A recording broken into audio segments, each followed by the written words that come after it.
A World War II boat made with the help of Lawrence of Arabia has made its final voyage today. The Seaplane Tender was used by the RAF to recover airmen and sailors in the 1930s and 40s.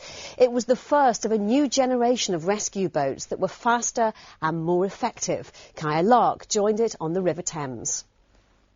Back in the 1930s, Seaplane Tender 206 was leading the way in sea rescue for the RAF, ferrying passengers out to aircraft. She was at the forefront of operations to recover pilots who'd been shot down during World War II. After the war, it's unclear what happened to ST-206 until she was discovered rotting and discarded in Cornwall. We took out every other screw out of the boat. There's probably, 40,000 screws we took out and replaced them with little wooden pegs that were glued in. So it's detailed restoration work, and you learnt as you went along, really. Now she's the only one restored to this standard, but she may never have existed without a very special war veteran. Sea Tender 206 has an impressive place in our history, not only having been involved in a number of sea rescues during World War II, but having originally been developed by no less than Lawrence of Arabia following his exploits in World War I.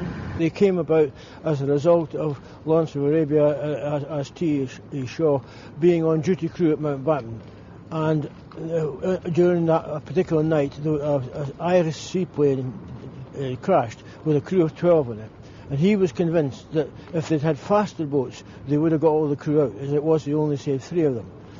So tenacious was Lawrence that he hounded his commanding officer until he was allowed to work with the powerboat company to develop the high-speed rescue craft, going on to save thousands of lives. As people got to know that I was doing the boat, someone who sent me a copy of Lawrence's handwritten diaries on the rebuild he did on the boat. So this all became quite interesting, and planks that I'd looked at when I was restoring the boat were ones that he'd put in. He'd replaced them back in the 30s.